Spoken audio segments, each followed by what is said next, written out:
गर्मियों की दोपहर थी। आंगन में नीम के पेड़ की छाव में तीनों बहनें सायरा, जरीन और आयशा बैठी हुई थी। उनकी दादी पंखा झलते हुए बीते जमाने की बातें सुना रही थी। वीडियो शुरू करने से पहले हमारे चैनल दी जेड स्टोरी में आपका स्वागत है। दादी, हमारी चाची के घर 4 बेटे हैं और मामी के भी 3 बेटे हैं, लेकिन हमारे घर कोई भाई क्यों नहीं है? सायरा ने अचानक पूछ लिया। दादी मुस्कुराई और बोली, अरे बेटा, यह तो अल्लाह की मर्जी है। बेटा हो या बेटी, सब उसी की देन होती है। पर दादी, सबके घर भाई होते हैं जो अपनी बहनों का ख्याल रखते हैं, उन्हें चिढ़ाते हैं, उनके लिए लड़ते हैं। हमारे घर क्यों नहीं? जरीन ने भी मासूमियत से पूछा। आयशा, जो सबसे छोटी थी, आंखें बड़ी बड़ी करके बोली, हाँ दादी, अगर हमारा भी कोई भाई होता तो वो हमें स्कूल छोड़ने जाता, गुंडों से हमारी रक्षा करता और अब्बू की दुकान पर मदद करता। दादी ने गहरी सांस ली और उनके सिर पर प्यार से हाथ फेरते हुए कहा, बेटा, तुम लोगों को भाई की कमी क्यों महसूस होती है? क्या तुम तीनों एक दूसरे के लिए काफी नहीं हो? शाम को जब अम्मी किचन में खाना बना रही थी, तीनों बहनें उनके पास पहुंच गईं। अम्मी, आपसे एक सवाल पूछना है, सायरा ने कहा। पूछो बेटा, क्या बात है? अम्मी ने मुस्कुराते हुए कहा। अम्मी, हमारा कोई भाई क्यों नहीं है? जरीन ने झट से सवाल किया। अम्मी थोड़ा चौंकी, फिर हल्की हंसी के साथ बोली, अरे बेटा, ये कैसा सवाल है? अम्मी, हम सबकी सहेलियों के भाई हैं, लेकिन हमारा कोई भाई नहीं है। अगर कोई हमें परेशान करे तो हमारी रक्षा कौन करेगा? आयशा ने मासूमियत से पूछा। अम्मी उनके सिर पर प्यार से हाथ फेरते हुए बोली, बेटा, भाई का होना या न होना हमारे हाथ में नहीं होता, ये सब अल्लाह की मर्जी होती है। लेकिन अम्मी, अगर हमारे पास भाई नहीं है तो हम अकेले पड़ जाएंगी ना? सायरा ने चिंतित होकर कहा। अम्मी ने मुस्कुराते हुए कहा, बिल्कुल नहीं, तुम तीनों ही एक दूसरे की ताकत हो। तुम एक दूसरे की रक्षक हो, दोस्त हो और सहारा भी हो। बेटा, भाई का मतलब सिर्फ खून का रिश्ता नहीं होता, कई बार बहनें भी भाई से बढ़कर होती हैं। कुछ दिनों बाद जब तीनों बहनें स्कूल से लौट रही थीं, तो गली में कुछ लड़के उन्हें देखकर फप्तियां कसने लगे। सायरा को गुस्सा आ गया, लेकिन जरीन ने उसका हाथ पकड़ लिया। चुप रहो आपी, जाने दो। लेकिन आयशा डर गई थी। काश हमारा कोई भाई होता जो हमें बचा सकता। सायरा ने गहरी सांस ली और कहा, भाई हो या न हो, हमें खुद अपनी रक्षा करनी होगी। अगले ही दिन तीनों ने अपने अब्बू से जूडो कराटे की क्लास ज्वाइन करने की बात कही। पहले अब्बू को हैरानी हुई, लेकिन अम्मी के समझाने पर वे मान गए। अगर आपने वीडियो को अभी तक लाइक नहीं किया तो प्लीज लाइक जरूर करें।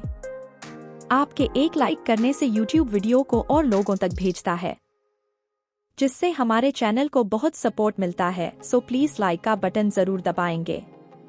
कुछ महीनों बाद जब वही लड़के फिर से रास्ते में आए, तो इस बार तीनों बहनों ने मिलकर उन्हें ऐसा जवाब दिया कि वे दोबारा सामने आने की हिम्मत नहीं कर सके। एक दिन दादी ने तीनों बहनों को अपने पास बुलाया। वे आंगन में बैठकर मूंगफली छील रही थीं और तीनों बहनें उनके चारों ओर बैठ गईं। अब बताओ बेटा, अभी भी तुम्हें भाई की कमी लगती है? दादी ने प्यार से पूछा। सायरा मुस्कुराई।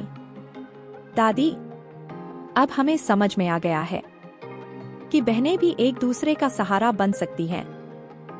हमें किसी भाई की जरूरत नहीं। जरीन ने सिर हिलाया। हाँ दादी, हम खुद अपनी रक्षा कर सकते हैं और अपने सपनों को पूरा कर सकते हैं, आयशा ने शरारती अंदाज में कहा। और अगर कोई हमें परेशान करेगा तो हम उसे सबक भी सिखा सकते हैं। दादी हंस पड़ी और बोली, अल्लाह ने तुम तीनों को एक दूसरे का साथ दिया है, यही सबसे बड़ी ताकत है। अम्मी, जो यह सब सुन रही थी, आगे आई और तीनों को गले से लगा लिया। मुझे गर्व है कि मेरी बेटियां इतनी समझदार और मजबूत है। तुम्हें किसी भाई की जरूरत नहीं, क्योंकि तुम खुद एक दूसरे के लिए सबसे बड़ा सहारा हो। अब्बू भी पास खड़े थे। उन्होंने गर्व से सिर हिलाया। बिल्कुल सही कहा तुम्हारी अम्मी ने। बेटा या बेटी होने से फर्क नहीं पड़ता, फर्क पड़ता है हिम्मत और एकता से। और तुम तीनों मेरी शेरनियां हो। उस दिन के बाद तीनों बहनों ने ठान लिया कि वे खुद को किसी से कम नहीं समझेंगी। सायरा, जो सबसे बड़ी थी, पढ़ाई में तेज थी। उसने तय किया कि वह एक दिन अफसर बनेगी और लड़कियों के हक के लिए काम करेगी। जरीन को खेलों का बहुत शौक था। उसने कराटे और सेल्फ डिफेंस की ट्रेनिंग को गंभीरता से लेना शुरू कर दिया। अब वह न सिर्फ अपनी बहनों बल्कि मोहल्ले की और भी लड़कियों को आत्मरक्षा सिखाने लगी। धीरे धीरे उसकी क्लास मशहूर हो गई और कई माता पिता अपनी बेटियों को वहां भेजने लगे। आयशा को लिखने का बहुत शौक था। उसने तय किया कि वह ऐसी कहानियां लिखेगी जो लड़कियों को मजबूत बनने की प्रेरणा दें। उसने अपनी डायरी में पहला वादा लिखा, मैं कभी कमजोर नहीं पड़ूंगी, कभी किसी पर निर्भर नहीं रहूंगी। मैं अपनी बहनों की ताकत बनूंगी और दुनिया को दिखाऊंगी कि लड़कियां भी किसी से कम नहीं होती। धीरे धीरे इन तीनों बहनों की बातें पूरे मोहल्ले में फैल गईं।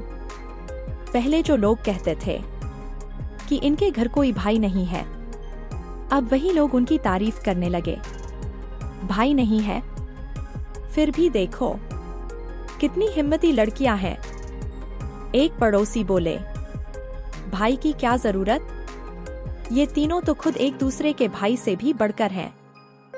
एक औरत ने कहा, एक दिन जब मोहल्ले की एक लड़की के साथ कुछ लड़कों ने बदतमीजी करने की कोशिश की, तो जरीन और सायरा ने मिलकर उन लड़कों को ऐसा सबक सिखाया कि वे दोबारा किसी लड़की को परेशान करने की हिम्मत नहीं कर सके।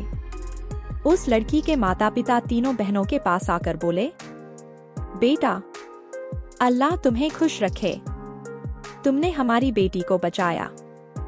सायरा ने मुस्कुराकर कहा, चाचा, हमें बस यह समझना होगा कि बेटा हो या बेटी, हर किसी में ताकत होती है। बस हमें अपने अंदर की शक्ति को पहचानना चाहिए। अब्बू ने एक दिन तीनों बहनों को पास बुलाया और बोले, बेटा, मुझे गर्व है कि मेरी बेटियां इतनी समझदार और साहसी हैं। जब तुम छोटी थीं, तो सोचती थीं कि बिना भाई के तुम अकेली पड़ जाओगी, लेकिन आज तुमने साबित कर दिया कि इंसान खुद अपनी ताकत होता है। अम्मी ने सायरा, जरीन और आयशा को गले से लगा लिया और कहा, हमने हमेशा सुना था कि बेटे घर का सहारा होते हैं, लेकिन आज हमें एहसास हो गया कि बेटियां भी घर का उतना ही बड़ा सहारा होती हैं। दादी ने हल्के से सिर हिलाया। मैंने अपनी जिंदगी में बहुत कुछ देखा, लेकिन आज पहली बार मुझे यकीन हुआ कि जमाना बदल रहा है। अब बेटियों को किसी भाई की जरूरत नहीं, क्योंकि वे खुद एक दूसरे की हिम्मत बन सकती हैं। सायरा, जरीन और आयशा ने एक दूसरे का हाथ पकड़ा और मुस्कुराईं। अब वे जान